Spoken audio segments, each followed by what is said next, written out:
Snow fell on Bitter Creek. It fell like a lie, covering the mud and the shame with a blanket of pure, clean white. Inside the tavern, the air was thick with the smell of stew and wet wool. This was Louisa May Carter's world, a world of red hands, steam, and the loud, lonely laughter of men. She moved through it like a ghost, ladle in hand, her face a careful, quiet mask. She'd learned a long time ago that her silence was safer than her words, but the words came for her anyway. "Ain't much to look at," a cowhand slurred, lifting his cup. "But she keeps a man fed." Laughter, sharp and casual. It stung worse that way. Louisa just smiled. A smile that was more armor than anything else. A smile that hurt less than letting them see they'd hurt her. "More stew, Emmett?" she asked, her voice worn smooth from swallowing her pride. Emmett Pike leaned back, spurs clinking on the floorboards. A mean smile played on his lips. "Sure, darling. Maybe you can stir a little beauty into it this time." The men roared. Across the room, Martha, the tavern keeper, shot her a look of pity, but said nothing. Kindness in Bitter Creek was a coward. It always hid behind silence. Louisa poured the stew. Her hand didn't tremble. She told herself she didn't care. She told herself their words were just noise. But every single one found the little girl still hiding inside her, the one who'd dreamed, just once, of being chosen. The wind howled outside, clawing at the windows. And then the door blew open. A blast of snow and ice roared in. And with it, a man. He was a giant, taller than the door frame, broader than an ox. His skin was bronze, his hair a shocking wild white, braided and long. He wore a fur cloak over a bare chest, beads of bone and stone rattling at his neck. The tavern went dead silent. You could have heard a snowflake land. Someone whispered the word that hung in the air like smoke. Apache. The giant's eyes, gray as a winter sky, swept the room. He took one step inside, snow melting from his shoulders and hissing on the floor. No one moved. The sheriff's hand hovered over his gun, but he didn't draw. The stranger walked to the fireplace, knelt, and held his scarred hands out to the flames. Louisa's breath caught in her throat. She'd heard the stories, ghost warriors who haunted the hills, men left behind by the army and by time. She didn't know if she should be afraid of him or sad for him. Then he looked up, and his eyes met hers. And for a second, the whole loud, stinking tavern just disappeared. It was just the two of them. Two people who knew what it was like to be stared at, but never, ever seen. "Louisa, don't," Martha whispered from behind the bar. But it was too late. Louisa was already moving, ladling the thick, hot stew into a clean bowl. The floorboards creaked as she approached him. The firelight warmed her face. She knelt beside him, the heat and the silence and his presence all swirling around her. "You hungry?" she asked, her voice barely a whisper. He didn't answer right away. His gaze flicked from her face to the bowl in her hands. Then he reached out. His hand was huge, covered in old scars, and it trembled just a little from the cold. He took the bowl. He ate without a word, steam rising to weave through his white hair. From across the room, Emmett Pike snorted loud. "Look at that. Louisa's feeding the savage now. What's next? You gonna marry him?" The laughter this time was uglier, meaner. It had teeth. Louisa stood up, her jaw set tight. "Leave him be," she said. Emmett's smirk widened. "Well now, I didn't know you took orders from his kind." The bowl in the giant's hand cracked. It was a tiny sound, just a hairline fracture, but it was loud enough to stop every heart in the room. He rose to his feet, and he just kept rising.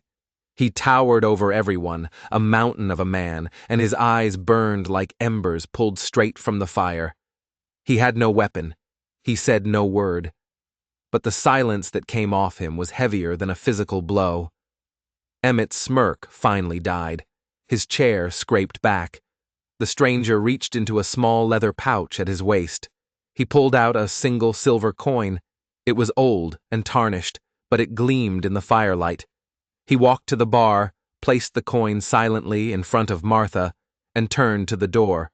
When he opened it, the storm screamed into the room again. He stepped out into the white fury and was gone. Just gone. As if the snow had simply swallowed him whole. Martha let out a breath she'd been holding. Lord have mercy, girl. You have a talent for inviting trouble. Louisa couldn't take her eyes off the silver coin. He paid. Sure he paid, Martha scoffed, but his kind, they always come back, and they don't always pay with coin. Louisa didn't argue. She just went back to her stew pot, but her hands were shaking now. The men started talking again, but their voices were low, and they kept glancing at the door, as if they expected the winter ghost to reappear at any second. By the time the tavern closed, the world outside was a churning sea of white. Louisa wrapped her thin shawl tight around her shoulders and stepped out into the night. The cold was a physical thing, a knife in her lungs. Snowflakes clung to her eyelashes, turning the distant lights of the town into blurry stars. Her small cabin was on the edge of the creek, a single point of yellow light in all that white and gray. She got the stove going, the fire catching with a hungry roar. Her hands, as she unwrapped a small parcel of leftover bread, smelled faintly of cedar smoke and cold iron from where his fingers had brushed against hers. She sat by the window for a long time, just watching the storm. And that's when she saw him. Out past the frozen creek, a shape moved through the swirling snow, a horse, dark and silent, and a rider. Even through the blizzard she knew. The broad shoulders, the impossibly white hair, shining under a moon hidden by clouds. He wasn't moving toward the town. He wasn't moving away. He was just there, standing watch. A strange feeling bloomed in her chest. It was half fear, half something else, something warm and fierce she'd never felt before. No one had ever stood guard over her life. She whispered the words into the cold glass of the window pane. I ain't pretty, but I can cook. The horse shifted, and for a heartbeat, she thought he turned his head, looking right at her little square of light. Then the wind roared, a curtain of snow fell, and he was gone again. Louisa stayed at that window until the fire burned down to glowing coals. Outside, the storm raged on.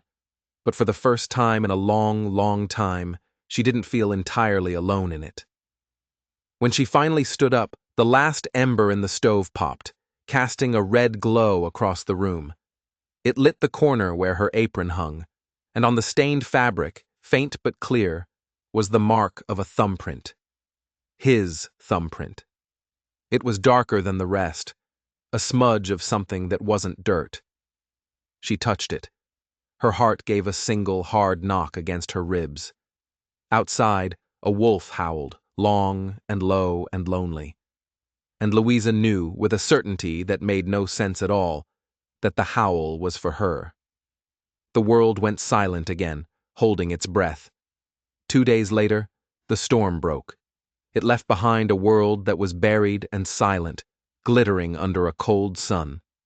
Louisa woke to find her cabin door blocked by a drift of snow as tall as she was.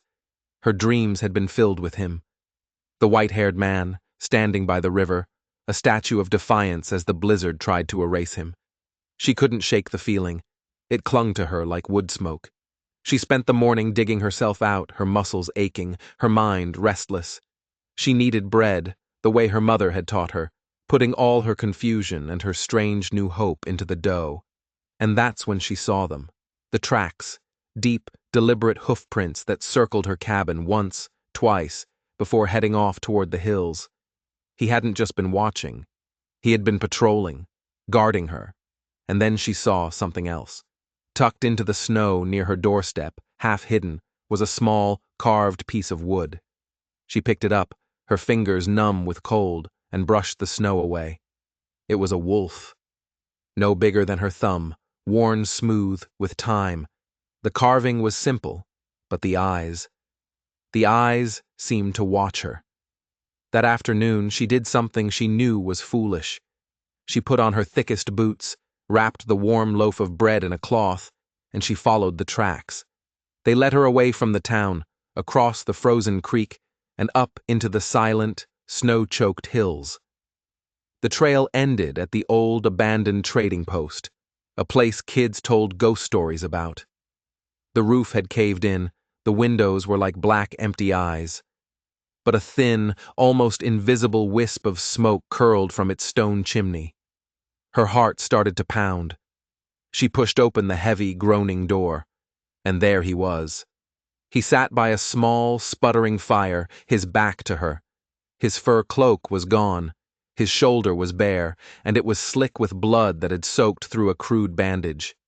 He didn't turn when she came in, but she saw his whole body tense. "You're hurt," she whispered, the words sounding small in the vast, cold room. He said nothing. She took another step, clutching the warm bread like a shield. "You shouldn't be alone." Still silence. So she walked forward and placed the loaf of bread on the dirt floor beside him. The steam rose from it, carrying the scent of yeast and warmth and home. He looked at the bread. He stared at it, as if she had just placed the moon at his feet. Slowly, so slowly, he reached for it. His scarred fingers, the ones that had cracked a ceramic bowl with their strength, touched the crust with a reverence that made her throat ache. He tore a piece off and ate. His hands were shaking, not from cold this time, from pain, or something else. "Why, you follow?" His voice was a shock, deep and rough, like stones grinding together at the bottom of a river. She held up the small wooden carving. You left this." He looked from the wolf in her palm to her face. A flicker of something crossed his features. "Not leave. Lost." A small smile touched her lips. "Then I guess it found me." For the first time, she saw the corner of his mouth twitch. It wasn't a smile, but it was close. He murmured something in his own language, words that sounded like wind sighing through winter branches. She didn't understand them, but she felt them. She felt the weight and the history and the sorrow in them. She knelt, pulling a clean cloth from her basket. "Let me see." He stiffened as her hand reached for his shoulder, but he didn't pull away. She gently unwrapped the dirty bandage. The wound beneath was ugly. A deep gash, old but torn open again. It was inflamed and angry. She cleaned it as best she could with snowmelt and the clean cloth, her fingers brushing against his hot skin. He didn't make a sound. He just watched her, his gray eyes following her every move. When she was done, he spoke again, his voice a low rumble. "Why feed the hunted?" She met his gaze, her own clear and steady. "Because being hungry isn't a sin." The fire crackled, sending a shower of sparks into the air. The light danced across his face, revealing lines of grief and hardship she couldn't begin to understand. Her hands now smelled of bread and blood, the scent of life and death all at once. He watched her for a long moment. "You are not like them," he said finally. "Like who?" "The ones who stare," he said, "but never see." She had to look away then, a flush creeping up her neck. "I suppose. We both know what that's like." He turned his gaze back to the fire. "They call me Old Wolf." The name settled in the space between them. "Louisa," she said, her own name feeling strange and new on her tongue. "Louisa May Carter." "Louisa," he repeated, and the way he said it, careful and slow, made it sound like a prayer. She stayed longer than she should have. She built up the fire, shared the rest of her bread with him. They didn't speak much, but the silence wasn't empty anymore. It was filled with a quiet understanding that was more powerful than words. When the sun began to sink, painting the snow outside in shades of orange and purple, She knew she had to leave. He stood up, unsteady on his feet, and held the small wooden wolf out to her again. For you. I can't, she whispered. Now, he insisted, his voice firm. You keep. He pressed it into her hand, and his fingers closed over hers for a second. A spark of warmth shot up her arm. She pulled her hand back and fled before she did something even more foolish. By the time she got back to the edge of town, Bitter Creek was buzzing like a disturbed beehive. Martha Bell grabbed her arm the second she walked into the tavern kitchen. Where have you been? The whole town's talking. About what? Louisa asked, though she already knew. They saw you, Martha hissed, her eyes wide. They saw you follow his tracks up into the hills. Louisa, Sheriff Cole was just in here. He's asking questions. Just then, the sheriff himself pushed through the kitchen door. His face was grim. Louisa, we need to talk. He wasn't looking at her with his usual tired kindness. He was looking at her like she was a stranger. Folks are saying you spent the afternoon up at the old trading post, with him. He was hurt, she said simply. I brought him some bread. Bread. The sheriff sighed, rubbing the back of his neck. Louisa, that man is dangerous. He's wanted. Louisa's blood ran cold. Wanted for what? A rancher's boy, Cole said, his voice low. Shot him 2 weeks back, over on Devil's Ridge. The boy's still alive, but barely. There's a bounty on his head.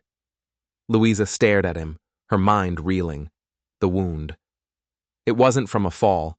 It was a gunshot wound. The sheriff was telling the truth. I didn't know. Well, now you do, Cole said. So you stay away from him. You hear me? Let the law handle it.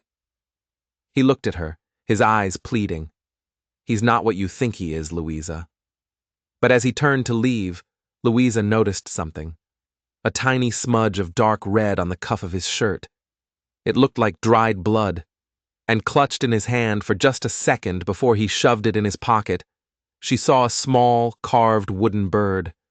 It was made in the exact same style as her wolf. The sheriff wasn't just warning her off. He was hiding something big. The man they called Old Wolf wasn't just a wanted fugitive, and the sheriff wasn't just the law.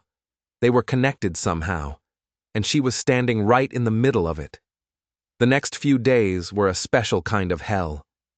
The whispers followed Louisa everywhere she went. In the store, at the well, they would stop when she got close, but she could feel their eyes on her back. They weren't just curious anymore. They were afraid, and fear makes people mean. She kept her head down and her hands busy. She baked bread, she scrubbed floors, she polished tin cups until they shone.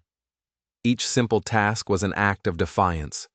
She wouldn't let their poison in, but it was lonely work.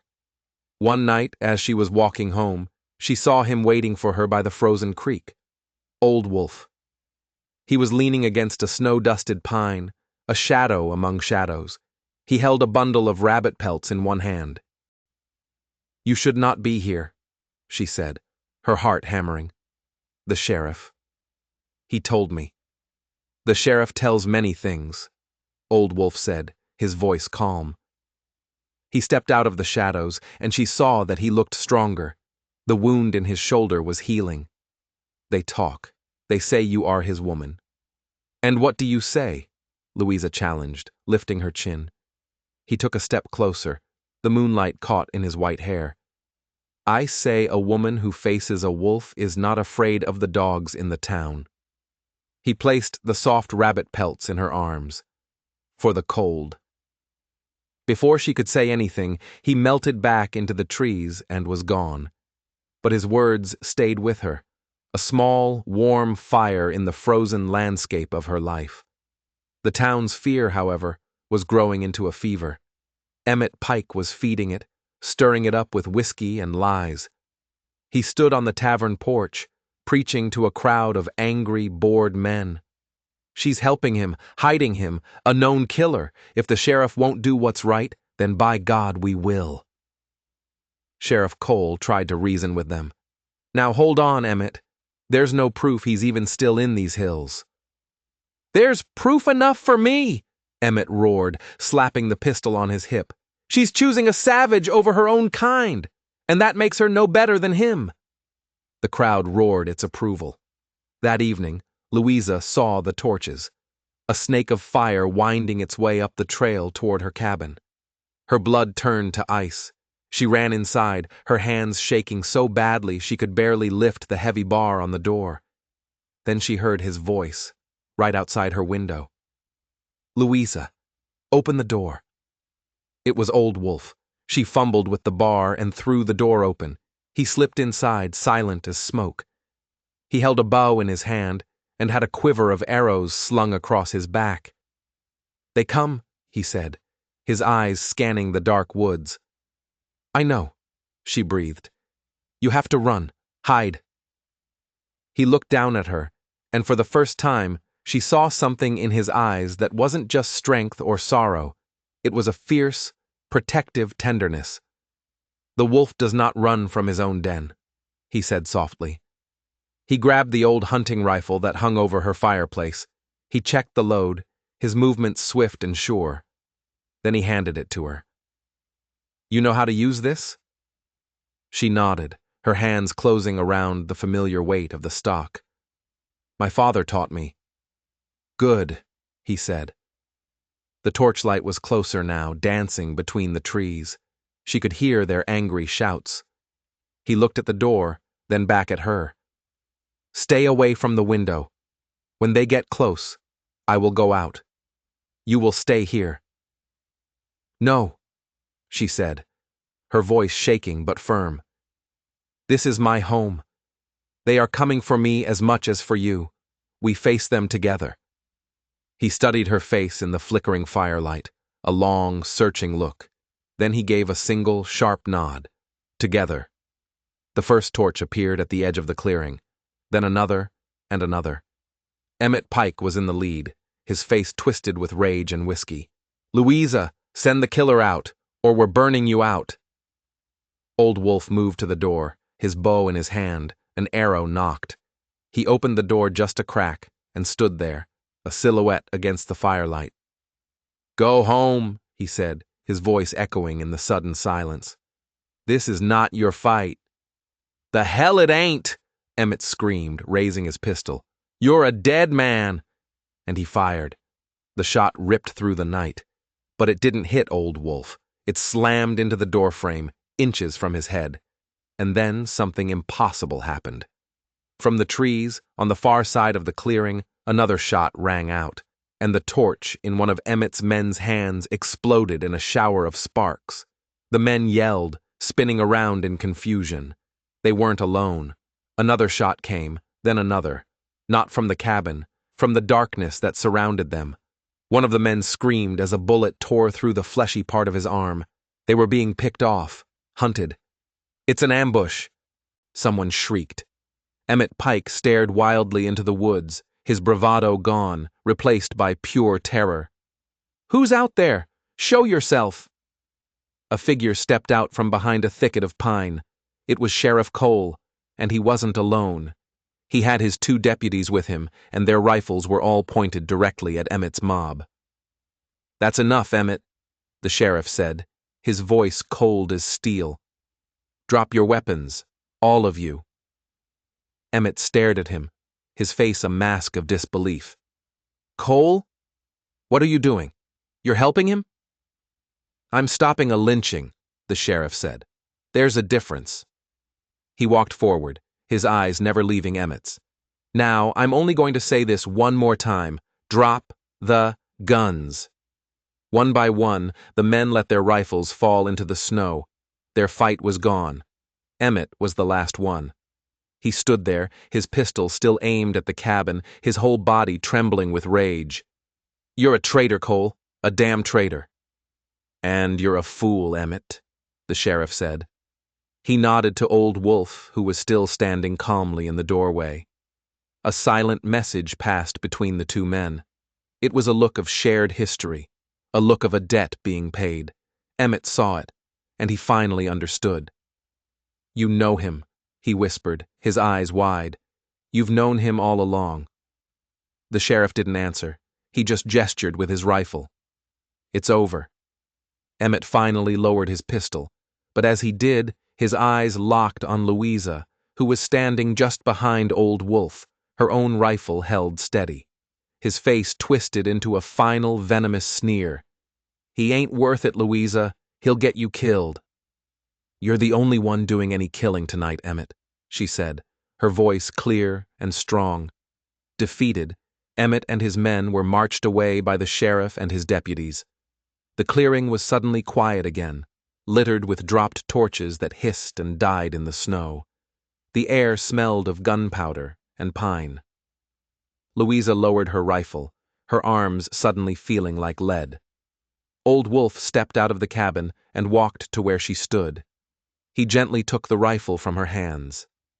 You fight like the thunder, he said, his voice low and full of a quiet awe. And you bleed like the rain, she whispered, her eyes finding the new tear in his sleeve, where a splinter from the doorframe had grazed his arm. Don't talk. She reached out and touched his arm, her fingers tracing the line of blood. The world seemed to shrink until it was only the two of them, standing in the snow, surrounded by the ghosts of violence. He looked down at her hand on his arm, and then he looked at her face. Why did you stay? He asked, his voice rough with emotion. You could have run. She looked up at him, at the warrior who had faced down a mob for her, at the lonely man who had eaten her bread as if it were a sacrament. Because you didn't, she said. And that simple truth was everything.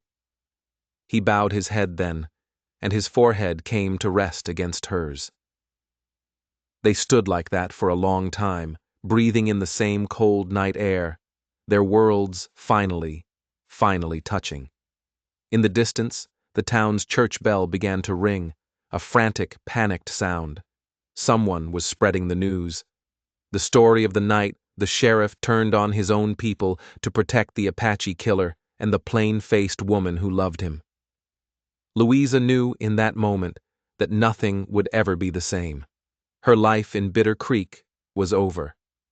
But as Old Wolf's hand found hers in the darkness, his calloused fingers lacing through her own, she realized with a startling clarity that she didn't care. Her home wasn't a place anymore. It was a person, and he was standing right in front of her. The next morning, the sun rose on a changed world. The snow was beginning to melt, revealing the muddy, ugly truth of the ground beneath. Louisa stood in the doorway of her cabin, a wool blanket wrapped around her shoulders. The air was still and quiet. Down in the valley, the town of Bitter Creek was a smudge of smoke and silent judgment. Old Wolf came to stand beside her. He had tended to his arm, and to hers where a flying splinter had scraped her cheek. They had sat up all night, talking. Not with a flood of words, but with a quiet exchange of histories. He told her his real name, which sounded like the rushing of wind. He told her of the people he had lost, of the land that had been stolen. He told her the man he was accused of shooting, the rancher's boy, had been part of a group that had ambushed him, trying to collect the bounty on his head. He had fired in self-defense. He had not killed the boy, only wounded him to stop the attack. And then he told her about Sheriff Cole. The sheriff's father had been a soldier, one of the ones who had driven his people from their ancestral lands years ago. But he had been a man with a conscience. He had helped some of the Apache, including a young Old Wolf and his family, to escape the slaughter. Sheriff Cole had inherited not just his father's badge, but his father's debt. He had been watching over Old Wolf for years, from a distance, trying to atone for the sins of the past. The wooden bird Louisa had seen was a token, a signal between them. He is a man caught between two worlds, Old Wolf said, looking down at the town. As am I. And as am I, Louisa whispered. She finally understood the sheriff's sad eyes, his warnings. He wasn't just trying to protect the town from Old Wolf. He was trying to protect Old Wolf from the town. And he was trying to protect Louisa from being caught in the crossfire. A rider was coming up the path. It was Sheriff Cole, Alone this time. He dismounted, his face weary. "Morning, Louisa, old wolf." He nodded to the man beside her, a flicker of old familiarity in his eyes. "The town's in an uproar. They're calling for my badge. Emmett's telling anyone who'll listen that I'm an Indian lover, a traitor." "What will you do?" Louisa asked. The sheriff shrugged, a sad, tired gesture. "Give them what they want, I suppose. My time here is done. I'm heading north. There's nothing for me in Bitter Creek anymore." He looked at Old Wolf. "Emmett's pressing charges. For the shooting at Devil's Ridge. It's his word against yours. And in this town, we both know whose word they'll believe."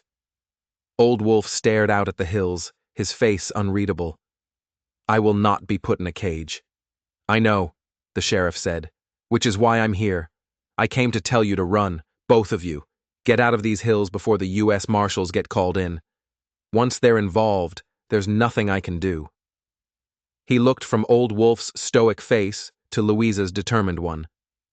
"There's a pass, to the west of here. It's clear of snow now. It'll take you up into the high country where they won't follow. But you have to leave now. Today." Louisa's heart sank. Leave? Leave her home, the only place she had ever known. She looked at her little cabin, at the garden plot where she planned to plant potatoes in the spring. It wasn't much, but it was hers. Then she looked at Old Wolf, and she knew her answer. "We'll go," she said. The sheriff nodded, a look of relief on his face. He reached into his saddlebag and pulled out a small, heavy pouch. He tossed it to Louisa. "That should help you get started somewhere new." She opened it.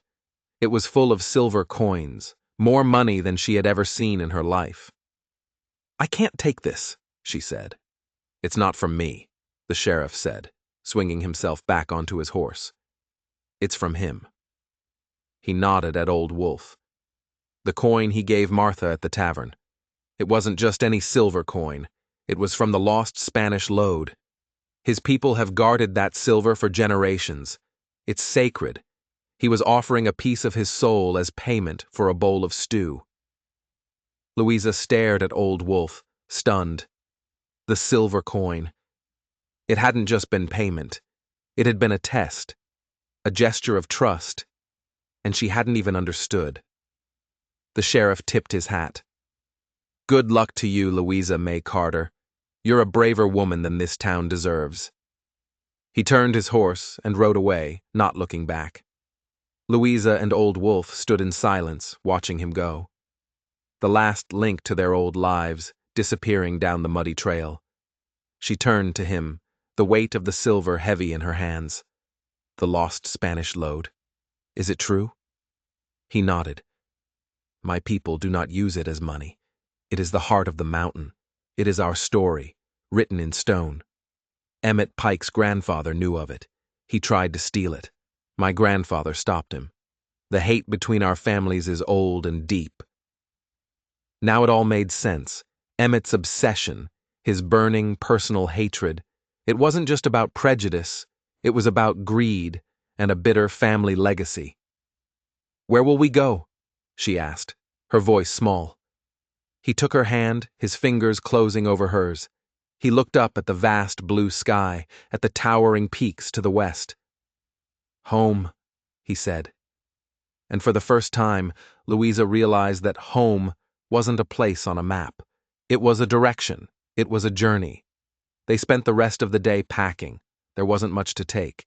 A few pots and pans, a bag of flour, her father's rifle, and the warm rabbit pelts he had given her. She carefully wrapped the small wooden wolf in a cloth and tucked it deep inside her bag. As the sun began to set, they were ready. She took one last look at her cabin. The fire in the stove was dying out. The little window looked like a sad, empty eye. She felt a pang of loss, sharp and sudden. Then Old Wolf touched her shoulder. "We make a new fire," he said. He had his horse, a sturdy mountain pony. He swung himself up, then reached down for her. She took his hand, and he pulled her up behind him. She wrapped her arms around his waist, pressing her face against the warm strength of his back. He urged the horse forward, and they started up the trail toward the western pass, away from Bitter Creek forever. They rode in silence as the sky turned from orange to deep violet. The air grew colder as they climbed higher. Below them, the lights of the town began to twinkle on, one by one. It looked so small from up here, so small and so far away. As they reached the top of the pass, they stopped. The whole valley was spread out below them, bathed in moonlight. It looked peaceful from a distance. A beautiful lie. Old Wolf pointed to the north. "The sheriff goes that way." Then he pointed to the south. "Emmett Pike's hate stays there." Then he turned and looked forward into the dark, silent wilderness of the high country. "And we go this way. Together." Louisa leaned her head against his shoulder. The wind was sharp and cold, but she felt a warmth spreading through her that had nothing to do with the wool blanket wrapped around her. It was hope. It was a feeling she had long ago forgotten how to recognize. "I'm scared," she whispered into his back. "Good," he murmured, his voice a low rumble she could feel in her bones. "It means you are alive." He clicked his tongue, and the horse moved forward, carrying them over the ridge and into their new life. They left the valley of Bitter Creek behind, with all its ghosts and all its sorrow. They were two outcasts, two lonely souls who had found each other in the middle of a storm. They didn't know what the future held. They didn't know if they would find peace or more hardship. But as they rode deeper into the moonlit wilderness, they knew one thing for sure. They would face it together. The wolf had found his fire, and the woman who was never chosen had finally chosen for herself. If you enjoyed this story of courage and finding home in the most unexpected of places, don't forget to hit that subscribe button and ring the bell so you don't miss our next video. And let us know in the comments, what do you think happened to Louisa and Old Wolf in the high country? We'd love to hear your version of the rest of their story.